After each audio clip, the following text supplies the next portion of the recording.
We're talking about individual black caiman and caiman and different species of caiman, but whenever they're together and you see multiple eyes, which I gotten to experience, it's quite a feeling.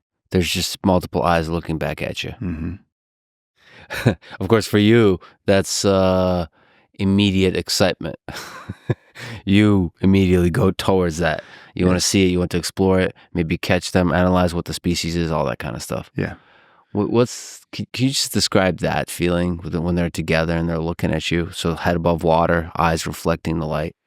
Yeah. So the other night, Lex and I were in the river with JJ, surviving a thunderstorm. We're in the rain, and we had covered our equipment with our boats, and the only thing that we could do was get in the river to keep ourselves dry.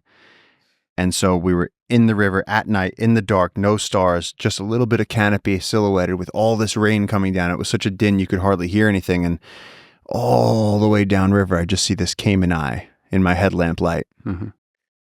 And I started walking towards it because I was like, this is even better. We can catch a caiman while we're in this thunderstorm in the Amazon River. And when JJ went, Paul, it's too far. JJ very rarely, like he'll make a suggestion. Like he'll usually go like, maybe it's far. But in that situation, deep in the wilderness, unknown caiman size, he went, Paul, it's too far. Don't leave the three of us right now. Yeah. We're too far out to take risks. Yeah. We're too far out to be walking along the riverbed at night, because then, right here at the research station, if you step on a stingray, you get evac'd.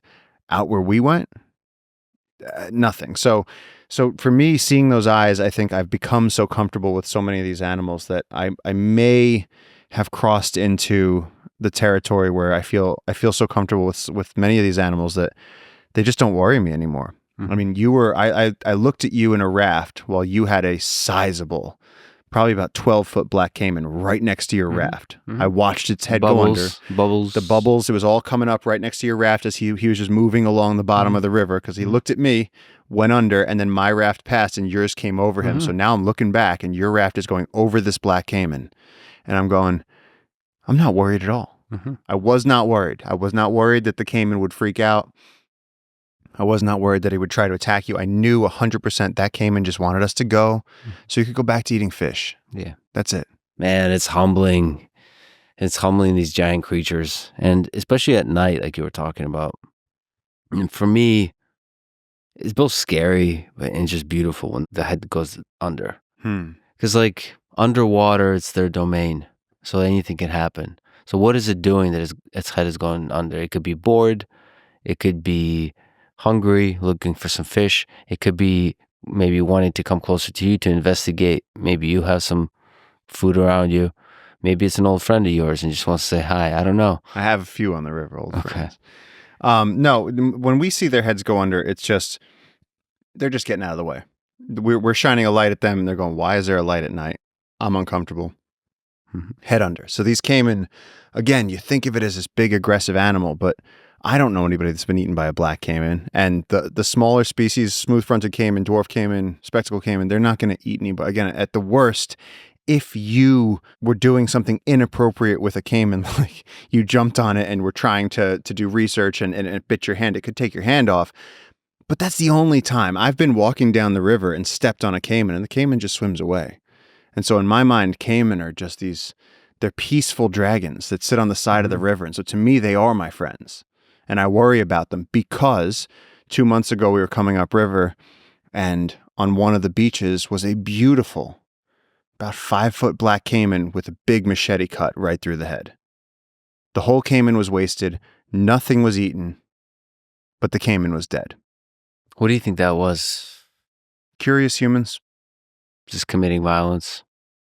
Yeah, just loggers, people who aren't from this part of the Amazon, because a local person would either eat the animal or not mess with it. Like Pico would never kill a caiman for no reason because it doesn't make any sense. So these are clearly people who aren't from the region, which usually means loggers because they've come from somewhere else. They're doing a job here and they're just cleaning their pots in the river at night, and they see eyes come near them because the caiman probably smells fish, and then they just whack because they want to see it, and they're just curious monkeys on a beach. And again, me, friend of caiman, I protect from my type. That said, you protect your friends and you analyze and study your friends, but sometimes friends can have a bit of a misunderstanding. And if you have a bit of a misunderstanding with the black caiman, I feel like just a bit of a misunderstanding could lead to a bone-crushing situation. But not for a little 5-foot caiman. Yeah. And I think that's incredibly speciesist of you. About humans or about caiman? No, Hey. I'm saying, like, all my friends do the same thing. They go, "You swim in the Amazon rainforest? You swim in that river?" And I go, "Yes, every day." We, backflips into the river. We've been swimming in the river how many times? With the piranha and the stingray and the candiru and the caiman and the anacondas, all of it in the river with us. And we just do it. And what's that for you? So what allows you to do that, knowing and having researched all the different things that can kill you, which I feel like most of them are in the river. What allows you to just get in there with us? Well, I think it's something about you where you become like this portal through which it's possible to see nature as not threatening but beautiful. And so in that, you kind of naturally, by hanging out with you, I get to see the beauty of it. There is danger out there, but the danger is part of it. Just like there's a lot of danger in the city, there's danger in life, there's a lot of ways to get hurt emotionally, physically, there's a lot of ways to die in the stupidest of ways. We went on an expedition through the forest, just twisting your ankle, breaking your foot, getting a bite from a thing that gets infected. There's a lot of ways to die and get hurt in the stupidest of ways, in a non-dramatic caiman eating you alive kind of way. Yeah. It strikes me as unfair because humans we're still in our minds so programmed to worry about that predator. What predator? We've killed everything. Black caimans are coming off the endangered species list. We exterminated wolves from North America. I actually heard a suburban lady one time tell her son, "Watch out. Foxes will get you." Foxes. Yeah. They eat baby rabbits and mice. Well, in the case of apex predators, I think when people say dangerous animals, they really are talking about just the power of the animal.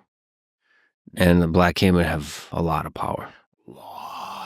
And it's almost just a way to celebrate the power of the animal. Sure. And if it's in celebration, then I'm all for it because my God, is that power. Like the waves of fury that you saw. Like when that tail, I mean, you saw the tail of the spectacle, that perfect, amazing thing with all those interlocking scales that works. So it's like a perfect creation of engineering. And then when you have one that's this thick and all of a sudden that thing is moving with all the acceleration of that power. Wow. The volume of water, the sound that comes out of their throat. They're dragons. We talked about the scales of the snake, but like the caiman, just the way it felt was incredible. Just the armor, the texture of it was so cool. Yeah. I don't know, like the bottom of the caiman have a certain kind of texture, and it just all feels like power, but also all feels like designed really well. It's like exploring through touch, like a World War II tank or something like that. It's the engineering that went into this thing. Yeah. That like the mechanism of evolution that created a thing that could survive for such a long time. It's just like incredible. This is a work of art.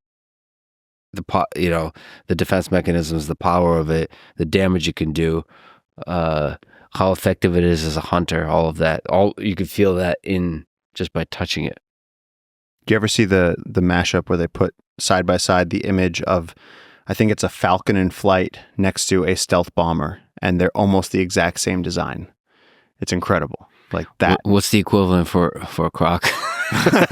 Like you said, maybe a tank. Like maybe but then more like an armadillo turtle. Yeah. I don't know.